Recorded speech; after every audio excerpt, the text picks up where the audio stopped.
क्या आपने कभी सोचा है कि जो फर्टिलाइजर हम प्लांट में डालते हैं, पौधे उन फर्टिलाइजर को खाते कैसे हैं? क्या वो ग्रैनुअल्स को ऐसे ही खा लेते हैं या फिर क्या रीजन है इसके पीछे? नमस्कार दोस्तों, मैं हूं सबसे छोटा किसान। आज आपको इस वीडियो में बताने वाला हूं कि जो भी फर्टिलाइजर हम प्लांट को रूट में देते हैं, वो प्लांट उस फर्टिलाइजर को कैसे लेते हैं या फिर कैसे प्लांट उसको खाते हैं। क्या जड़ें खाद के दाने को खा जाती हैं या कुछ और होता है? आज मैं आसान भाषा में आपको पूरा विज्ञान समझाऊंगा। जो भी फर्टिलाइजर हम जड़ों में फीड करते हैं और ग्रेनुअल फॉर्म्स में होते हैं, वो फर्टिलाइजर पानी के कांटेक्ट में आने के बाद में न्यूट्रिएंट्स आयंस में बदल जाते हैं। नाइट्रोजन, फास्फोरस, पोटाश पानी में घुलकर जड़ों तक पहुंच जाते हैं। इसीलिए कहा जाता है दोस्तों कि मिट्टी में अगर नमी नहीं होती है तो न्यूट्रिएंट्स अच्छे से एब्जॉर्ब नहीं हो पाते। इसलिए जब भी आप कोई भी फर्टिलाइजर डालते हैं, उसके बाद में मैं हमेशा बोलता हूं कि उसमें आप पानी फीड कर दें, ताकि प्लांट की जो रूट्स होती हैं न्यूट्रिएंट्स को अच्छे से एब्जॉर्ब कर लें। जड़ों के सिरे पर छोटे छोटे से रूट हेयर्स होते हैं और यही असली एब्जॉर्प्शन करते हैं। जो भी न्यूट्रिएंट्स वगैरह आप फीड करते हैं, यही जो छोटे छोटे रूट हेयर्स होते हैं, यही सारे न्यूट्रिएंट्स का एब्जॉर्प्शन करते हैं। रूट हेयर्स पानी के साथ न्यूट्रिएंट्स को अंदर लेते हैं और जितने अच्छे रूट हेयर्स होंगे उतना ही अच्छा न्यूट्रिएंट्स का एब्जॉर्प्शन रहेगा। इसीलिए मैं बार बार बोलता हूं कि अपने प्लांट में ह्यूमिक एसिड आप जरूर डालें, जिससे आपके प्लांट की रूट की ग्रोथ अच्छी होगी और जो भी फर्टिलाइजर आप देंगे प्लांट उसको अच्छे से एब्जॉर्ब कर पाएगा। यही उसके पीछे का साइंस है। तो दोस्तों, जड़ों ने तो न्यूट्रिएंट्स एब्जॉर्ब कर लिया है, तो अभी प्लांट में ऊपर तक कैसे जाएगा?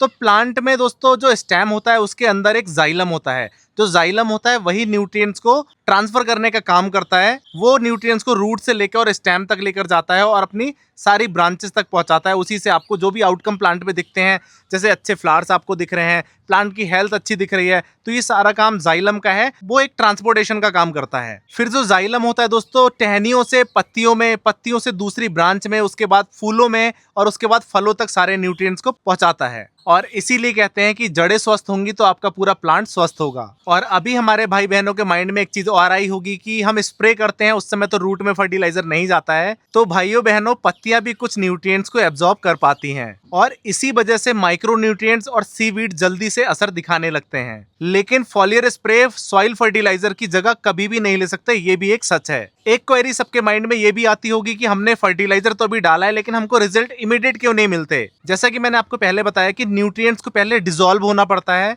पानी के साथ मिक्स होकर न्यूट्रिएंट्स जो है रूट के थ्रू ऊपर जाते हैं और जो जाइलम होता है वो पहले टहनियों में, फिर पत्तियों में, फिर फूल में, फिर फलों में ट्रांसफर हो जाता है। और प्लांट हर एक न्यूट्रिएंट्स को ग्रोथ में यूज करता है, इसीलिए थोड़ा सा टाइम लग जाता है कि प्लांट में जो ग्रोथ है न्यूट्रिएंट्स फीड करने के कुछ दिन बाद ही हमें दिखाई देती है। और इसीलिए दोस्तों आपको वेट भी करना चाहिए। बहुत सारे लोग एक्साइटमेंट में फर्टिलाइजर डोज ज्यादा दे देते हैं और आपको एडवर्स इंपैक्ट देखने को मिल जाते हैं। तो ऐसा कभी नहीं करना है, प्लांट को टाइम देना चाहिए।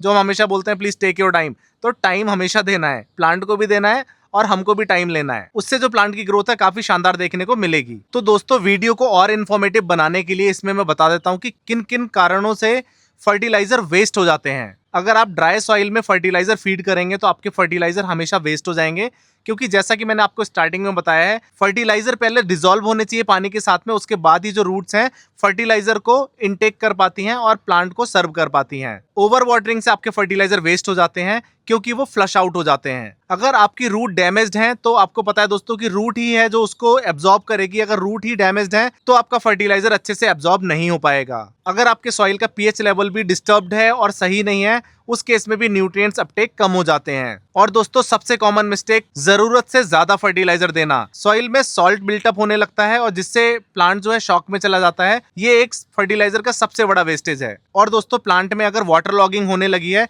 तभी भी आपके प्लांट में जो न्यूट्रिएंट्स आपने फीड किए हैं, जो फर्टिलाइजर आपने फीड किए हैं, प्लांट उसको एब्जॉर्ब नहीं कर पाएगा। प्लांट सफोकेटेड हो जाएगा और जो भी न्यूट्रिएंट्स आप फीड करेंगे वो एब्जॉर्ब नहीं कर पाएगा। तो दोस्तों, आपको पता भी है और मैं दोबारा बता देता हूं कि जो भी खाद के दाने हम प्लांट को देते हैं, पौधे उस दाने को नहीं खाते।